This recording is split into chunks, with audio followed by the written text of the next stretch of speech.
السلام کی خدمت میں بالاخص اور عمومی تمام اہل اسلام کے لیے اور قائم آل محمد علیہ السلام کی بارگاہ میں ان کے والد بزرگوار 11ویں امام کی ولادت پر ہدیہ تبریک پیش کرتے ہیں بآواز بلند صلوات۔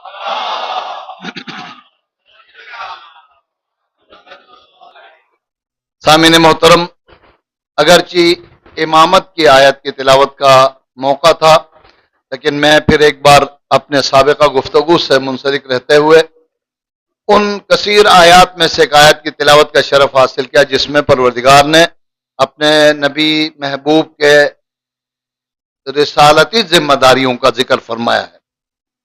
قبل اس کے کہ آئے وافی ہدایہ کا ترجمہ عرض کروں اور اس سے متعلق کچھ باتیں اور ساتھ ساتھ 11ویں حجت خدا سے منسلک ہو جائیں، ہمیشہ کی طرح سے چند ایک فقہی مسائل کا ذکر، ان میں تبرکن و تیمنن سب سے پہلے اسے آپ فقہی مسئلہ سمجھیں یا مولا امام حسن عسکری علیہ السلام کا فرمان۔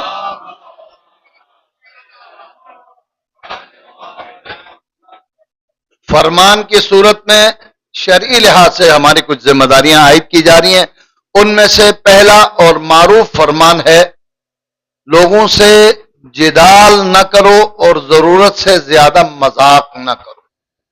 پھر خود ہی علت بھی بیان کیا، جدال میں عزت نہیں رہے گی اور مذاق میں ہر ایک تم پر غالب آئے گا، ہر غیرہ بندہ آپ کے ساتھ مذاق کرنے لگ جائے گا۔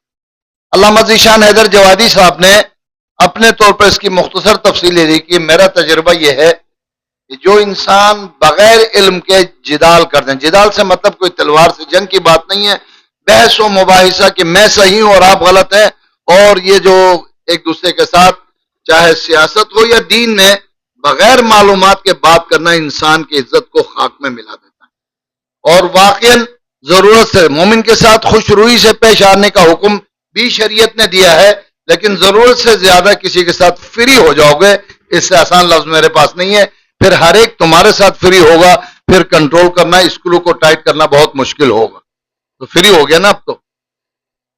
نمبر 2، واقعاً اسلامی احکامات میں سے ایک نورانی حکم انسان کے عاجز ہونے کا، عاجز سے مطلب نہیں مجبوری نہیں، عجز و انکساری، صاحب انکسار ہونے کا اعلیٰ ترین مقام یہ ہے کہ تم جس کے پاس سے بھی گزرو سلام کرنے میں پہل کرو۔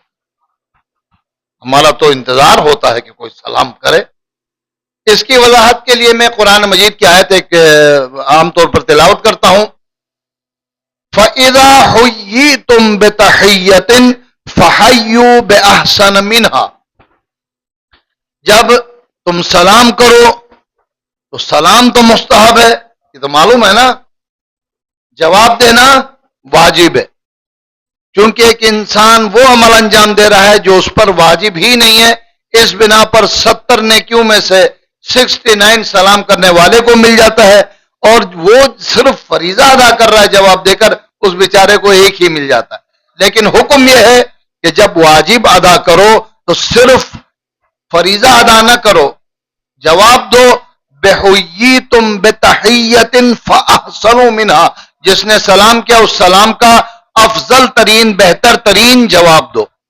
اب الحمدللہ سب کو یاد ہے، اگر کوئی سلام علیکم بھی کہتا ہے ہم پر واجب ہوتا ہے وعلیکم السلام ورحمۃ اللہ وبرکاتہ، آپ ایک میں نہیں رہو گے انشاءاللہ، پروردگار کا وعدہ، ایک حسنہ کرو گے پھر 10 گنا بڑھا کر عطا فرمائے گا۔ صلوات پڑھیں محمد۔ بس یہی پر یہ مبتلا بہ مسئلہ، یعنی جس میں تقریباً ہم سب ہیں، میں نے شاید 1 سال ہوا یہ مسئلہ آپ کی خدمت میں ذکر کیا تھا، پیغمبر تشریف فرماتے ایک نے آ کر کہا السلام علیکم، خود عربی بھی ہیں، یقیناً پیغمبر بھی عربی ہیں، عربی و ابتہی و مکی مدنی ہونا رسول کی صفت ہے۔ پیغمبر نے جواب جو خود کہا ہے کہ جواب بہتر جواب دو، صرف کہا وعلیکم۔ صحابی کو پریشانی ہو گئی، یا رسول اللہ آپ نے کہا خود کہ جواب بہتر دو مگر اس کو صرف وعلیکم، جس کا ترجمہ کیا ہے؟ جو آپ نے کہا وہ تم پر ہو. اگر رسول کسی سے کہے تم پر ہو تو بس تو وہ ہو گیا نا اس کا مسئلہ حل. کہا تم نے دیکھا نہیں سلام کیسے کیا؟ سلام علیکم تمہاری موت واقع ہو، اور صبح و شام سلام علیکم ایک دوسرے کو بددعا دینے میں مصروف ہیں.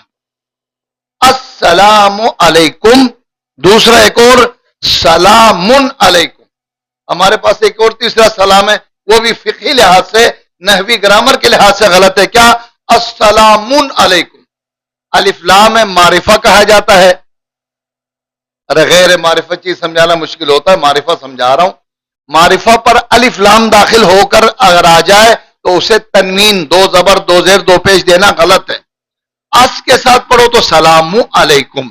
اگر اس چھوڑ دو الف لام کو تو سلام علیکم. ان دو طریقوں کے علاوہ تیسرا کوئی طریقہ نہیں. وہ تیسرا طریقہ کوئی بددعا ہو سکتا ہے، سلام نہیں. سلام علیکم، السلام علیکم میری طرف سے تم پر خدا کی سلامتی ہو. اب تم کیا جواب دو؟ وعلیکم السلام ورحمۃ اللہ وبرکاتہ. تم امام کا فرمان، تمہارے عجز و انکساری کی اولین نشانی یہ ہے کہ جس کے پاس سے گزرو اسے سلام کرو. السلام علیکم کہہ کے بددعا نہ کرو، سلام کرو. اور شریعت کا قانون ہے سلام کو افشا کرو. الف فا شین الف اور حمزہ افشا. افشا کے معنی واضح کرنا، روشن کرنا، اور سب سے آسان بات پھیلانا، کسی نیکی کو پھیلانا. عوام الناس میں، لوگوں میں سلام کا عمل مشہور کر دو، عام کر دو. کیسے؟ وہ مجھے دیکھے نظر چرا کے نکل جاؤں، میں اسے دیکھ کے منہ ادھر پھیر کے نکل جاؤں. سلام کیسے افشا ہوگا؟ سلام کا افشا یہ ہے اگر تھوڑا بہت ناراضگی بھی انسان ہے نا، اگر نظر آئے تو ایک مرتبہ سلام کرو، دوسری بار مجبور ہوگا وہ علیکم سلام کہنے پر. ناراض بندے بھی ایک دوسرے کو میری طرف سے سلامتی، وہ کہے میری طرف سے بھی سلامتی، اور رحمت بھی ہو، پھر اللہ کی رحمت ہوگی انشاءاللہ. دل کی کدورت بھی ایک وقت میں ختم ہو جائے گا. صلوات پڑھے محمد.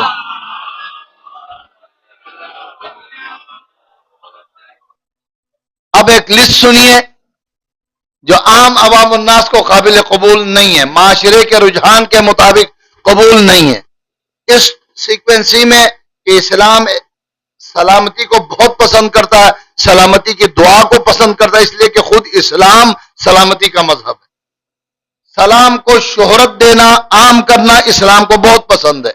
11ویں امام نے فرمایا کہ سلام انسان کے عاجز ہونے، تنگدست نہیں، خدا کے سامنے عجز و انکسار، اپنے بندگی کے اظہار کا نتیجہ ہے کہ کسی کو سلام کرنے میں کوتاہی نہ کرو. ایک اور حدیث جس میں سرکار ختمی مرتبت حضرت محمد مصطفیٰ صلی اللہ علیہ وسلم،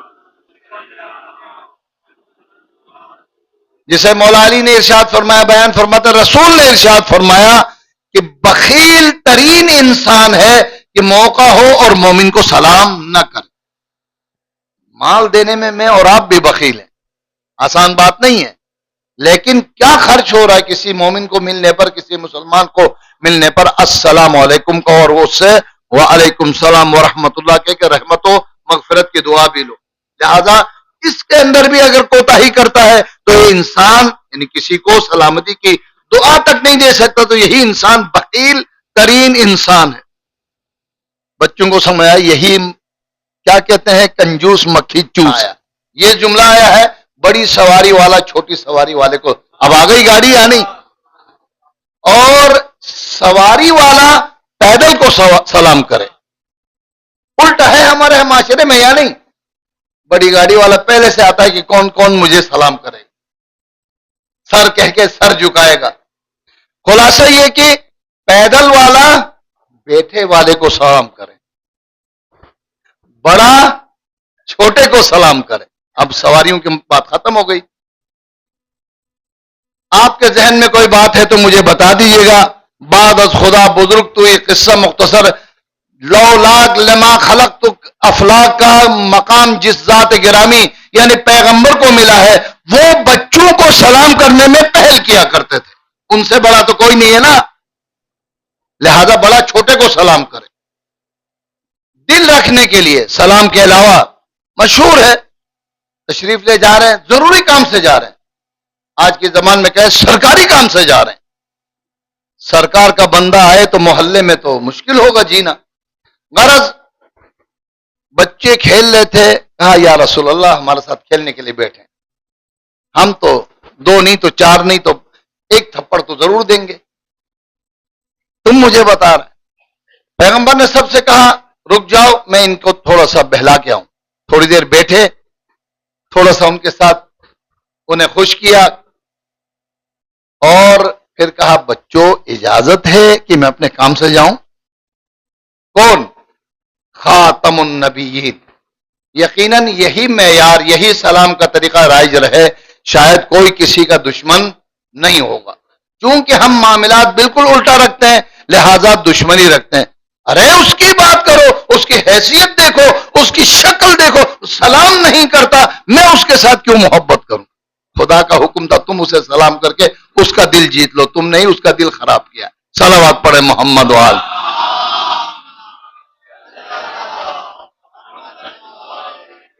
بس ذرا گفتگو کے لیے بھی آمادہ ہوں. رسول صلی اللہ علیہ وآلہ وسلم کے اس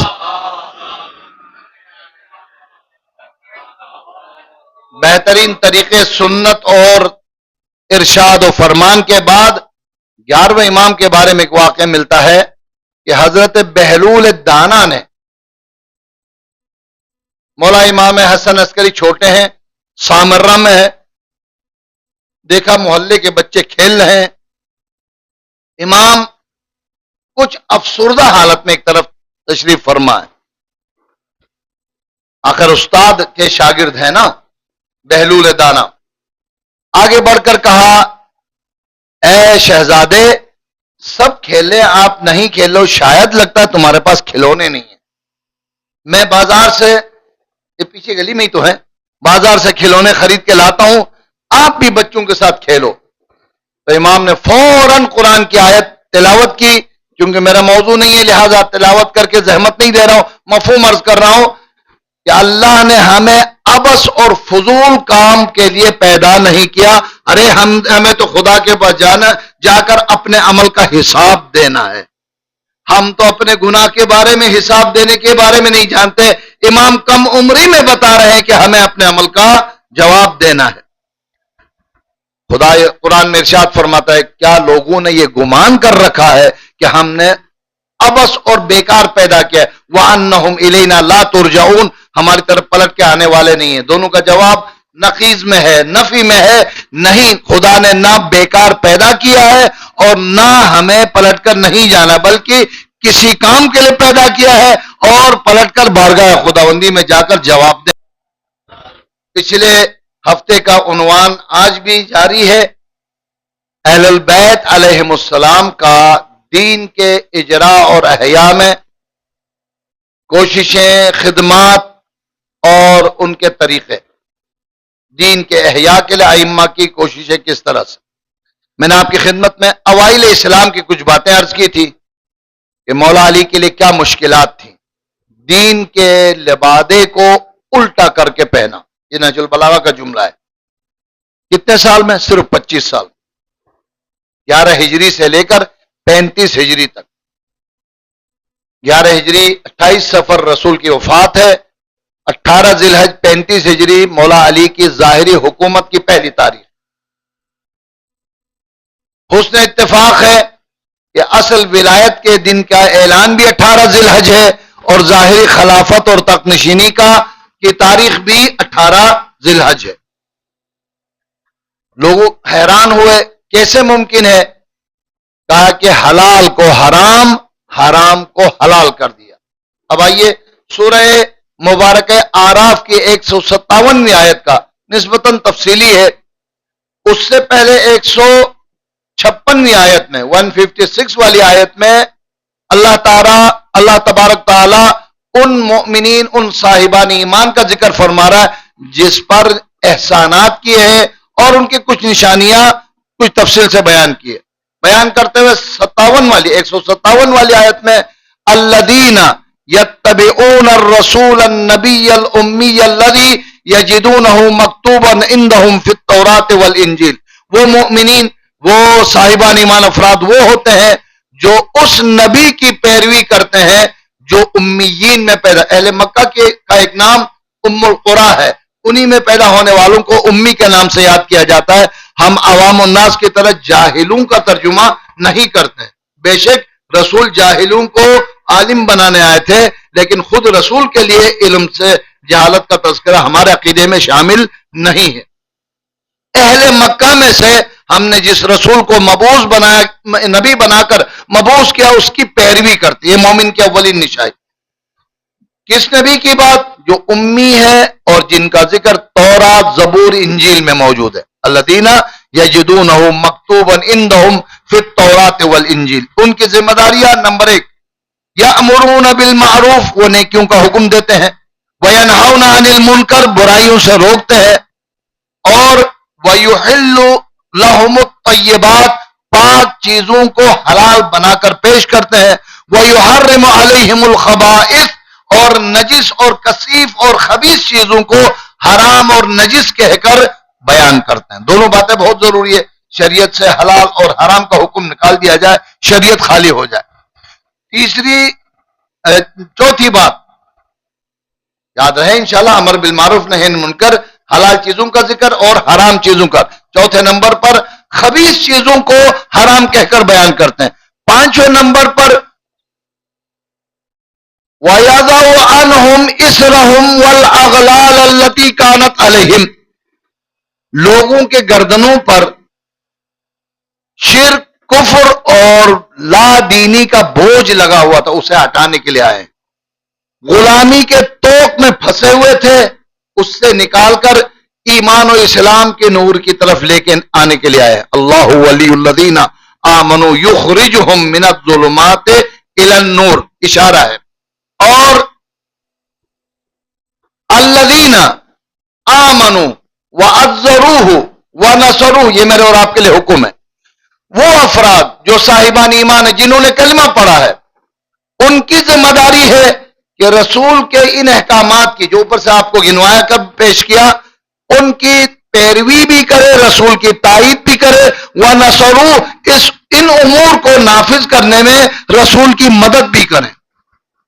فوراً دستبردار نہیں ہونا، ارے میں کیا اور میں رسول کی کیا مدد کروں۔ ارے اللہ نے جناب عیسیٰ کے ذریعے اپنے مدد کی بھی بات کی ہے۔ حضرت عیسیٰ نے ایک مرتبہ اعلان کیا، تم میں سے کون ہے جو انصار اللہ بن جائے؟ یمن کی طرف ذہن جا رہا ہے، انصار اللہ بن جائے۔ نحن انصار اللہ، جو 12 آپ کے حواریین تھے حضرت عیسیٰ کے، فوراً کہا، جو سچے مومن تھے، ہم اللہ کے مددگار بننے والے۔ فوراً سوال پیدا ہوا، خدا قادر علی المطلق، پروردگار، میں ان کی کیا مدد کر سکتا ہوں؟ مدد کے لیے یہی بات کافی ہے کہ اللہ تبارک تعالیٰ کے دین میں امر بالمعروف کرو، نہی عن المنکر کرو، حلال کو حلال کہہ کے پیش کرو، حرام کو حرام کہہ کے پیش کرو، شرک و کفر سے نکال کر ایمان اور اسلام کی طرف دعوت دو۔ یہ اللہ اور اللہ کے رسول کی مدد کے زمرے میں آتا ہے۔ مل کر صلوات پڑھیں محمد وعلى۔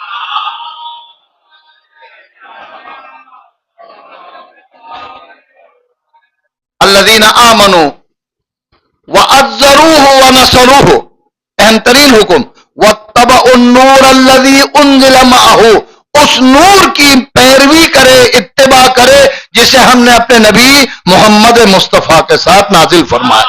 درود پڑھ۔ اس نور کے بارے میں 2 تفسیریں ہیں، دونوں یقیناً ہمارے ایمان کے اور عقیدے کے عین مطابق ہے۔ نمبر 1، قرآن رسول کے ساتھ نازل ہوا ہے، نور کامل ہے، یقیناً ہدایت کا سرچشمہ ہے۔ اور دوسرے، قرآن کو سمجھانے کے لیے رسول نے اہل البیت کو قرآن کے ساتھ، انی تارکن فیکم الثقلین، مولا کائنات امیر المومنین سے لے کر 11ویں امام اور 12ویں امام تک سارے ائمہ نور ہی نور ہے، نور کے پتلے ہیں، ان کی پیروی کرو تاکہ تم رسول کے احکامات پہ عمل کر سکو۔ وَاتَّبَعُوا النُّورَ الَّذِي أُنزِلَ مَعَهُ، اگر ایسا کرو گے، اولئک هم المفلحون، اللہ کی طرف سے مومن کے لیے تمغہ، یہی وہ افراد ہیں جو فلاح یافتہ اور کامیاب انسان۔ کیونکہ مولا علی کے ذکر کے بعد امام حسن مجتبیٰ کا ذکر ہونا چاہیے۔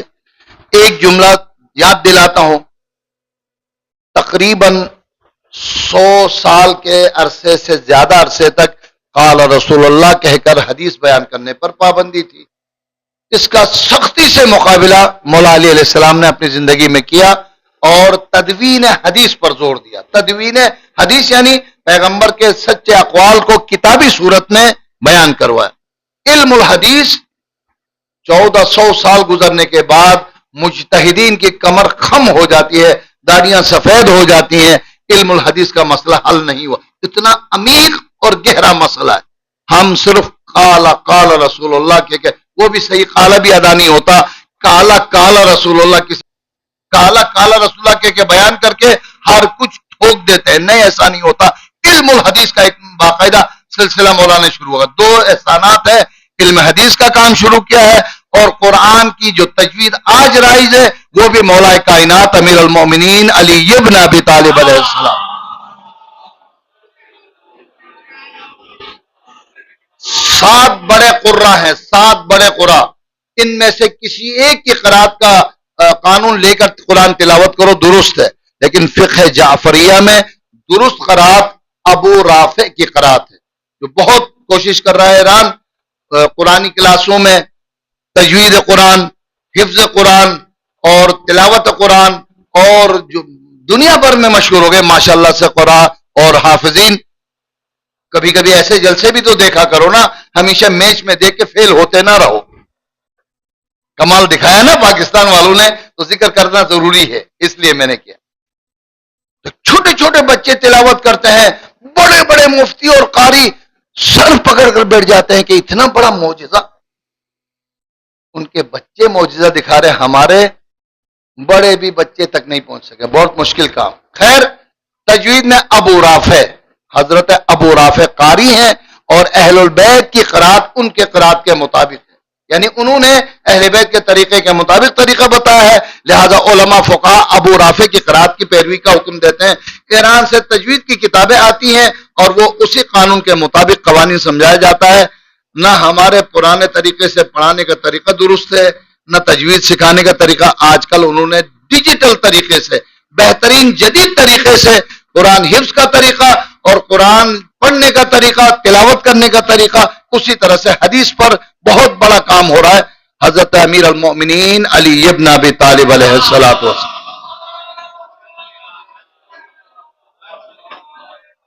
فرمایا کہ اگر میں نہ ہوتا تو رسول کی سنت بیان کرنے والا کوئی نہ ہوتا.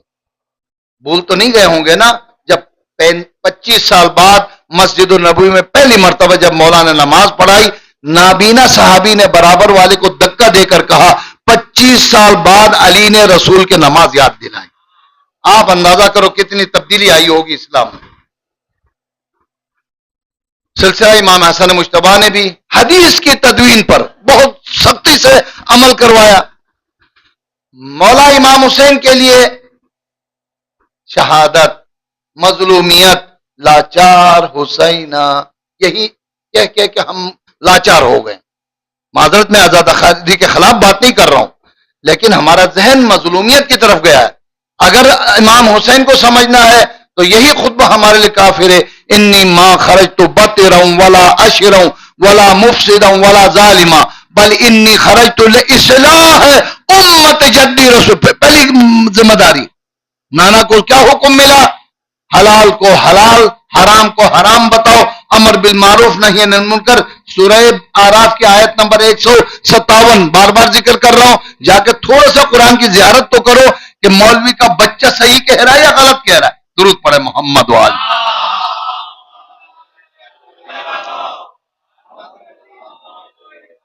اريد ان امر بالمعروف وانهى عن المنکر، امر بالمعروف نہی عن المنکر کے لیے جا رہا ہوں. اور یہ میں اپنا نیا اور انہونی بات کرنے نہیں جا رہا ہوں. وَأَسِيرُ بِسِيرَةِ جَدِّي رَسُولِ اللَّهِ وَأَبِي عَلِيِّ بْنَ أَبِي طَالِبَ علیہ السلام. سادہ زبان میں ترجمہ کرو، میرا ذاتی معاملہ نہیں ہے، یہ میرے نانا رسول کا بتایا ہوا طریقہ ہے اور بابا امیر المؤمنین علی ابن ابی طالب کا دیا ہوا سبق، اس پر عمل کرنے جا رہا. اسیرت بسیرت جدی، بالکل اردو کی طرح اس سیرت پر جو نانا نے دیا ہے، اس سیرت پر جو امیر المومنین نے دیا ہے، عمل کرنے جا رہا ہوں، پھر فوراً نتیجہ بتایا۔ یہ آسان بات نہیں ہے۔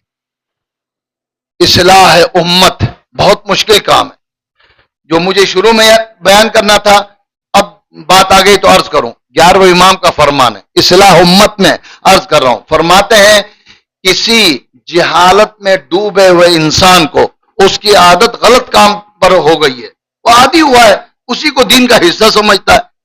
10 باتیں ہیں جو میں ذکر کروں گا تو شاید لوگ بھی مجھ سے ناراض ہونا شروع ہوں گے۔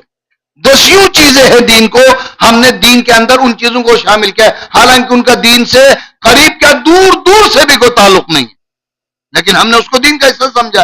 امام یازدہم فرماتے ہیں کسی ایسے بندے کو جو کسی غلط عادت میں مصروف ہے، اسے اپنی عادت سے نکال کر دیندار بنانا معجزے سے کم نہیں۔ معجزہ چاند کے ٹکڑے کرنے کو کہتے ہیں، معجزہ سورج کو مغرب کی طرف سے طلوع کرانے کو کہتے ہیں، معجزہ مردے کو زندہ کرنے کو کہتے ہیں۔ یعنی اس بات کی طرف اشارہ ہے جس طرح امام اور نبی کے لیے مردے کو زندہ کرنا معجزہ کہلاتا ہے، کسی دیندار کے لیے غیر دیندار کو دیندار بنانا مردے کو زندہ کرنے سے کم نہیں ہے۔ صلوات پڑھے محمد۔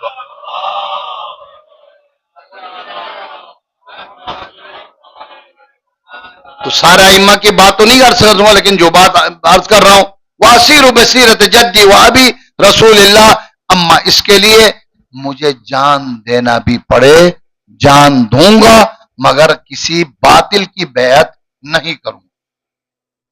تو آج بھی یہی پیغام ہے، یا نادانستگی میں یا علماء فقہا کے حکم کے مطابق کسی ہدف و مقصد کے تحت اعلی کار بن کر یہ کہا جا رہا ہے کہ حسین ابن علی نے کوئی امر بالمعروف نہیں کی، اس سے بڑا امام پر الزام و افتراء نہیں ہو سکتا۔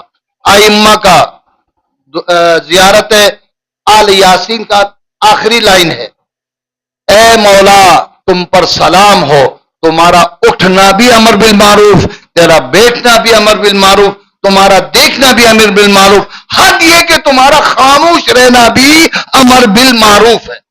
امام کسی مقام پر خاموش نہیں رہ سکتے جب تک خدا کی مرضی شامل حال نہ ہو۔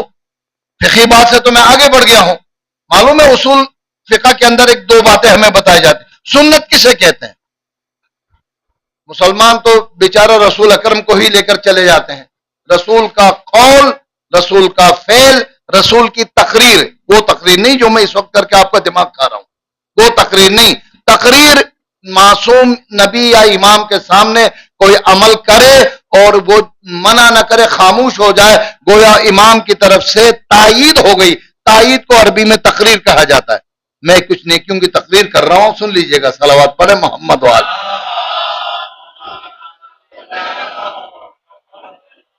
فرض کرے ہمارا مذہب فقہ جعفری ہے نا، آپ خدا کا شکر 10 مرتبہ زیادہ کریں، کیوں کہہ رہا ہوں؟ 14 معصومین ہو کہ 12 امام، اول نے بھی وہی کہا، درمیان والے نے بھی کہا، آخر نے ہی کہا، کیوں نہ ہو؟ نبی نے فرمایا اولنا محمد، اوسطنا محمد، آخرنا محمد، بل کلنا محمد صلی اللہ علیہ وآلہ۔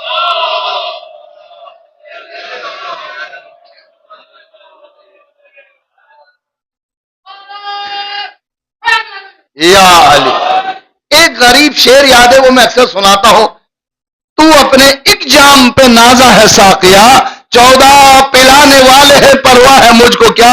تھوڑا بہت پینے والے خوش ہو جائیں آج مولوی صاحب سے، 14 پلانے والے ہیں پرواہ ہے مجھ کو کیا، البتہ بتلائے دیتا ہوں میخانوں کا پتہ، اپنی مرضی سے نہ لو، بتلائے دیتا ہوں میخانوں کا پتہ، بتہاؤ کاظمین خراسان آج کے دن کا سامرہ، بتہاؤ کا گنوا کے بتایا تھا اس دن اگر یاد ہو، لیکن جیسے نے اجازت ہو تو عرض کروں، بتہا مکہ اور مدینہ کو کہتے ہیں۔ مکہ اور مدینہ میں سید الانبیاء رسول اکرم، خاتون جنت رخت جگر رسول فاطمہ الزہرا سلام اللہ علیہ۔ شرابن طہورا کے میخانے کی بات ہو رہی ہے، سن لیا کریں۔ امام حسن مجتبی، امام زین العابدین، امام محمد باقر، امام جعفر صادق، 6 معصومین بتھا میں، بتھا کاظمین شعر میں جس طرح کا کاظمین میں کون؟ امام محمد تقی، اور ساتواں امام امام موسیٰ کاظم علیہ السلام. درود پڑھے محمد. بتاؤ کاظمین، خراسان و سامرہ. خراسان بھی بتاؤں، شاہ خراسان سامن الائمہ حضرت امام رضا علیہ السلام. سامرہ باپ بیٹے ہیں، امام علی النقی اور امام حسن عسکری. وفات کی اور شہادت کی بات نہیں ہے، لیکن چونکہ غیبت کی جگہ بھی سامرہ میں ہے، ایک امام 12ویں امام کا ذکر بھی سامرہ میں ہوگا. آپ نے تو گنے نہیں ہوں گے، 2 ہی رہ گئے اب.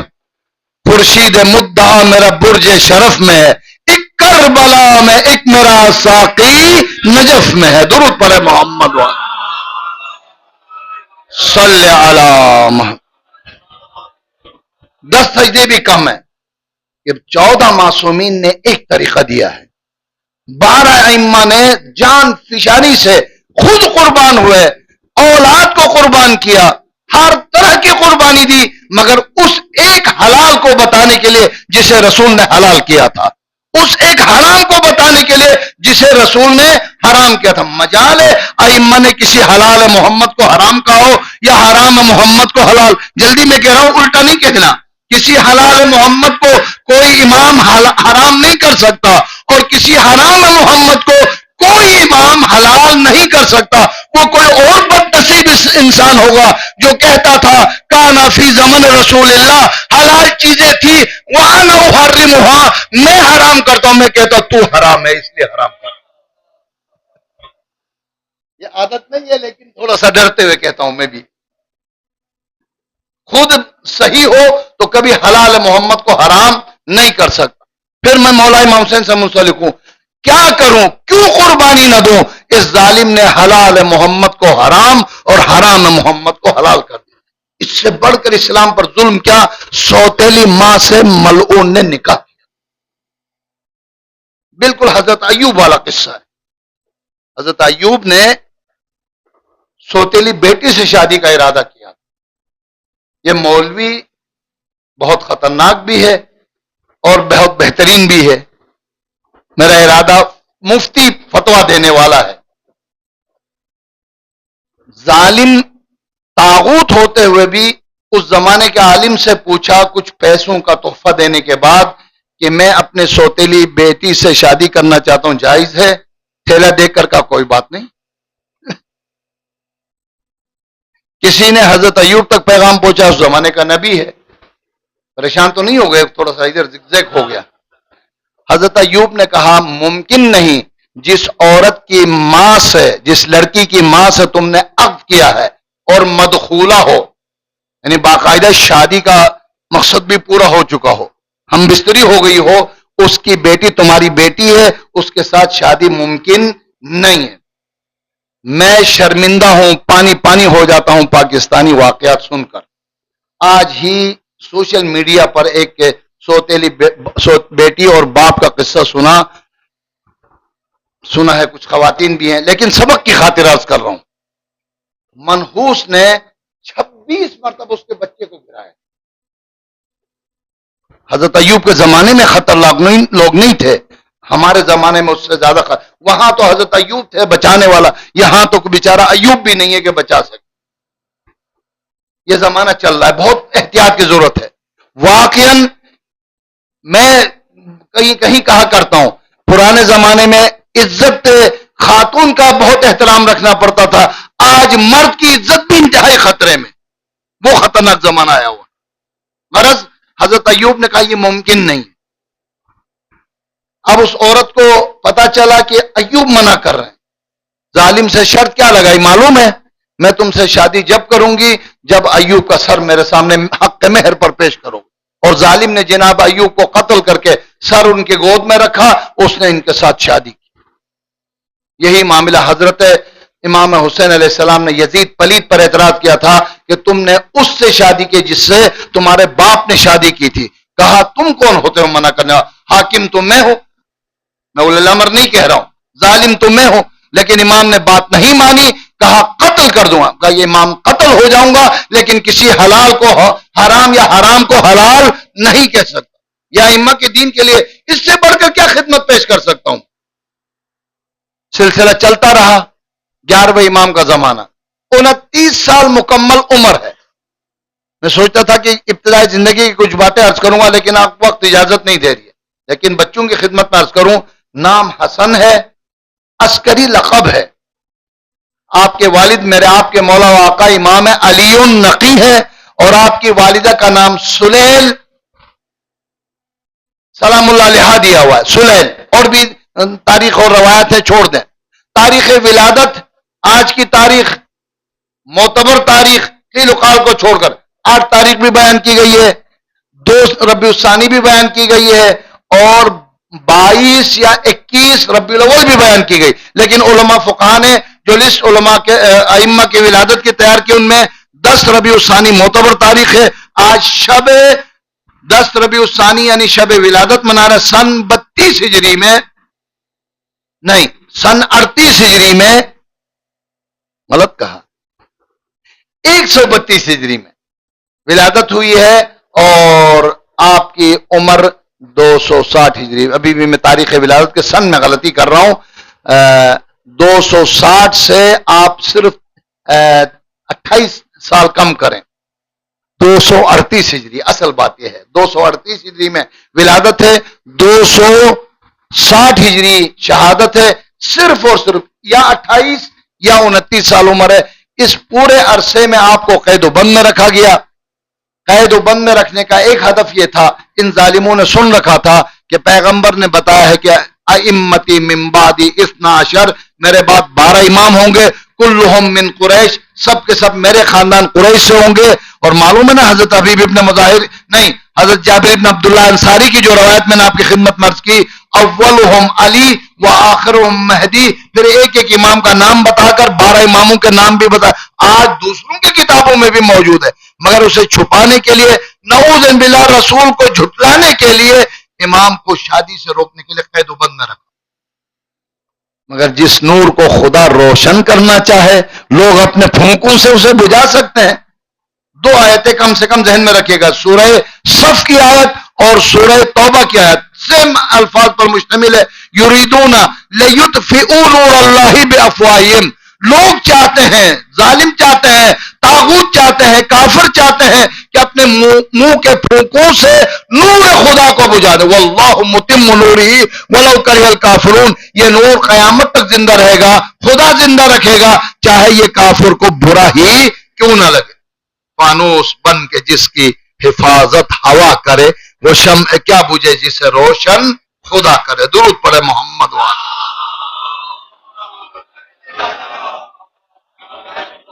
اسے قید و بند اور کبھی کبھار چھٹکارا مل جاتا تھا، رہائی مل جاتی تھی۔ نہ صرف امام کی شادی ہوئی حضرت نرجس خاتون سے، بلکہ آپ کے مولا و آقا فرزند حضرت امام زمان علیہ السلام کی ولادت بھی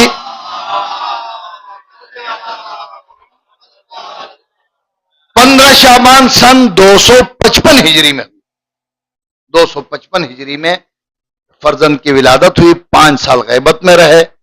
جب امام کی شہادت 8 ربیع الاول سن 260 ہجری میں ہوئی، نماز جنازہ پڑھنے کے لیے جعفر کذاب آگے بڑھنے لگا تو 5 سال کے بچے نے آ کر نماز جنازہ پڑھائی۔ دنیا نے پہلی مرتبہ دیکھا کہ امام کا فرزند موجود ہے، اس لیے کہ دنیا جانتی تھی امام پر امام ہی نماز پڑھ سکتا ہے۔ ایک بار اور صلوات پڑھے محمد۔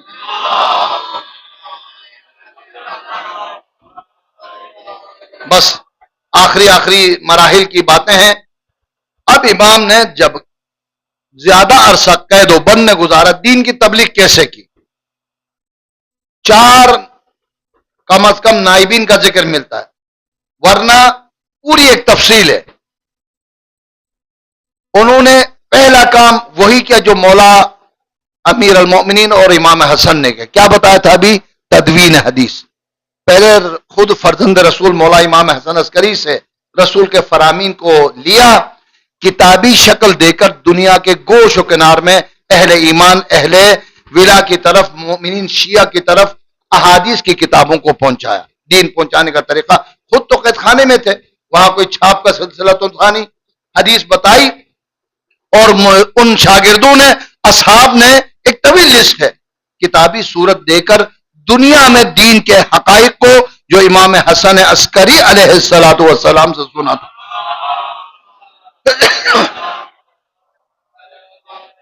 بار دیگر صلوات.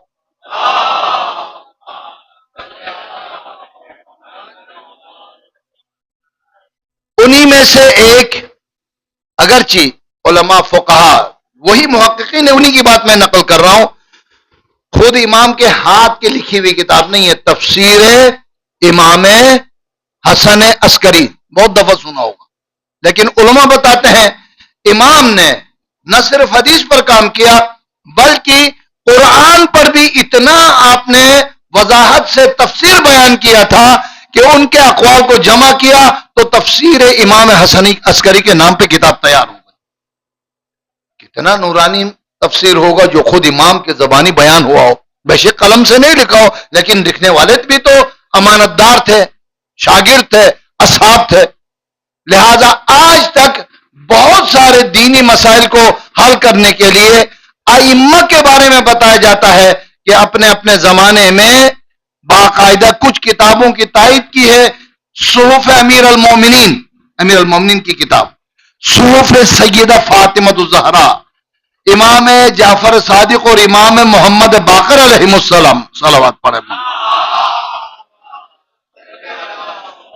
اسی طرح چوتھے امام بھی جب کوئی خاص مسئلہ درپیش ہوتا لوگوں سے کہتے رک جاؤ، ہم اپنے جد امیر المومنین کی کتاب کو دیکھیں گے.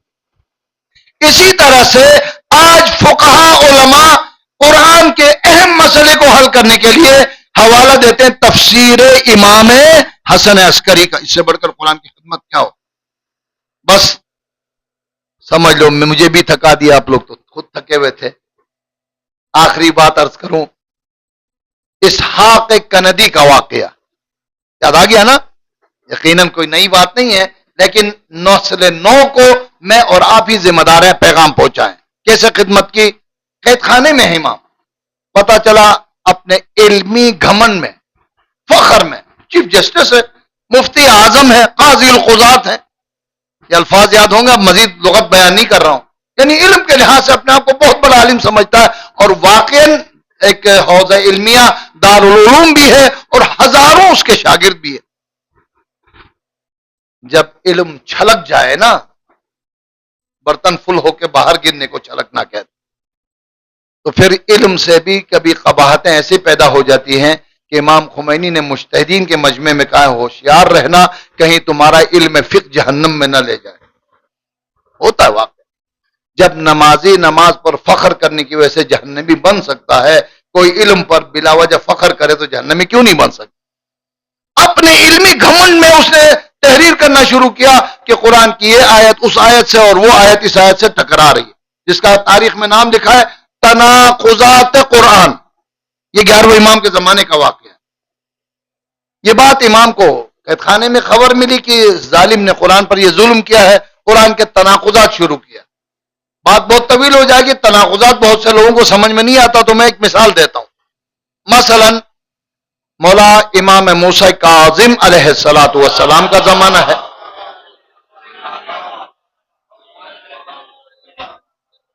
ہارون رشید کا وزیر ہے علی ابن یقطین. مولا سے ساتویں امام سے سوال کیا مولا وضو کیسے کروں؟ مولا نے کہا ایسے دو، اوپر کی طرف پانی ڈال. ہم تو اگر پانی ڈالتے ہوئے بھی ذرا صحیح جگہ پہ نہیں ڈالیں گے نا، وضو باطل ہے. اور پورے سر کا مسا کرو اور پاؤں دھو لو. بہت اہم بات ہے، سنی ہوئی بات ہوگی لیکن میں تاکیداً عرض کرتا ہوں کہ غور سے سنیے.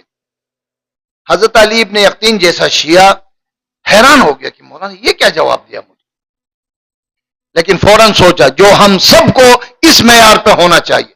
کوئی بات، کوئی حدیث، کوئی حلال کوئی حرام کی بات آ جائے، سمجھ میں نہیں آئے نا، تو یہ بات کر. علی ابن یقطین نے کہا میں کون ہوتا ہوں امام کے حکم کے بارے میں سوچوں. امام نے کہا ایسے دو، پس میری ذمہ داری کیا ہے؟ ایسے ہی دھو لو. الٹا ہاتھ دھو رہا تھا سوراخ سے، ہارون دیکھ رہا تھا. پتا چلا کہ یہ تو ہمارے طریقے سے شکایت ہو گئی تھی کہ علی ابن یقطین تمہارا امام کا شیعہ ہے، تمہارا سارا مال امام کو دیتا ہے. اس نے جب دیکھا وضو اس طرح کر رہا ہے، الٹے وضو کو دیکھ کے خوش ہو کر جا کر شکایت کرنے والوں کو 1000 کوڑے مارنے کا حکم دیا. صلوات نہیں پڑھو گے؟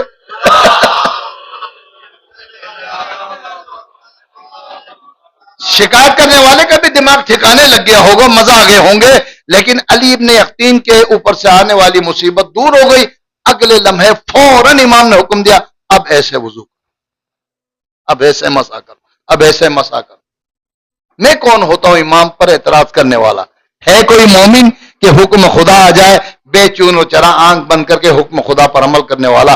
ہے تو مومن ہو، صدہا مبارک ہو، نہیں تو ایمان کی تجدید کرو.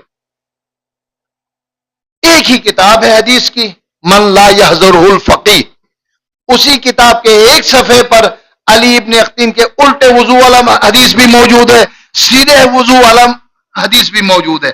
اب ہم نے اردو ترجمہ نکالا، اردو ترجمہ بھی من لا یحضرہ الفقیہ شیخ صدوق کی کتاب ہے، نکال کے پڑھا. ایک نے کہا یوں وضو کرو، ایک نے کہا یوں وضو کرو. اب بندہ یوں ہو گیا، کیا کروں، کس پہ عمل کروں؟ یہی وہ مرحلہ ہوتا ہے جہاں پر مجتہد کی طرف رجوع کرنا ہوتا ہے. کب امام نے کیسے کن مواقع پر کس صورت میں بیان کیا، یہی قرآن کی آیات کا مسئلہ ہے. کہیں کچھ کہا گیا ہے، اس کا حل دوسرے میں، القرآن یفسر بعضہ بعضا.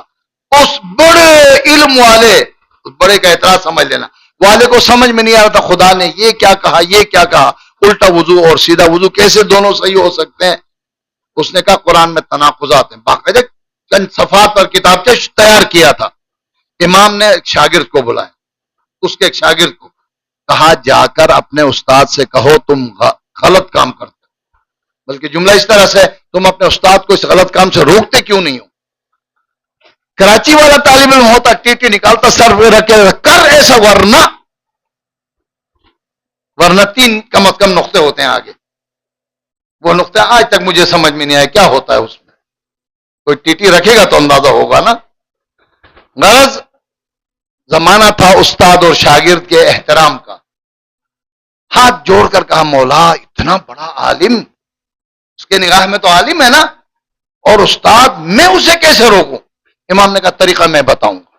یہ ہے دین کی خدمت، احیاء دین کی اعلیٰ ترین، قرآن کی حفاظت کی اعلیٰ ترین مثال ہے. اس سے افضل کوئی مثال میرے پاس نہیں. کہا جا کر صرف اتنا کہو، پوری توجہ.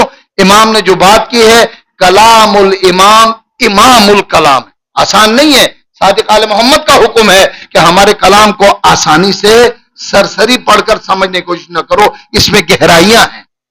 اس جملے کے اندر بہت گہرائی ہے، فقہ، اصول، قرآن، تفسیر سب اس کے اندر موجود ہے. کیا کہوں مولا؟ جا کر صرف اتنا کہہ دینا، اے استاد سوال ذہن میں آیا ہے، کیا تم نے ان آیات سے جو ترجمہ اور معنی سمجھا ہے، تمہیں یقین ہے کہ خدا بھی یہی معنی سمجھ رہا ہے؟ انسان کوئی بات کرے، عمومی حکم، اعتراض کرنے سے پہلے بات کرنے والے سے معلوم کرو آپ نے یہ بات کی تھی، مجھے سمجھ میں نہیں آ رہا، آپ بتائیں، تو بہت زیادہ آسانی سے بات سمجھائی جا سکتی ہے. بات میں نے کی، 2 حصوں میں بڑھ گئے، ایک نے لعنت اللہ کا، ایک نے رحمت اللہ، خود لڑتے رہو گے، بات کا کچھ بگڑنے والا نہیں ہے. یہ معاملہ بہت ہو رہا ہے. لہذا امام نے کہا جو بات آپ نے سمجھی ہے وہ خدا کے بھی منشا کیسے پتا چلا؟ جبرائیل تو نہیں آتا، کیونکہ ایک عام بندے کے لیے تو سادہ زبان ہے. اس نے تیار کیا. استاد محترم کے جملے کے مطابق نہیں معلوم، مہینے لگائے، سال لگائے، استاد کے ہزاروں شاگردوں میں قریب ہوا، انسیت پیدا کی. موقع پا کر کہا استاد محترم اجازت ہو تو ایک سوال کروں. ہر مولانا سینہ چوڑا کرتا ہے اس وقت. ہاں ضرور، نہیں کرو، بسم اللہ. کہا یہ جو آپ نے تناقض تیار کیا ہے، آپ کو یقین ہے کہ جو معنی آپ نے لیے ہیں وہ خدا نے لیے ہیں؟ یعنی خدا کی بھی منشا یہی ہے جو آپ نے لیا ہے؟ کہا جواب بعد میں پاؤں تلے سے زمین نکل گیا، حیرت زدہ رہ گیا. وہ جانتا تھا، واقعی عالم تھا، سمجھتا تھا کہ اس بات میں کتنا وزن ہے.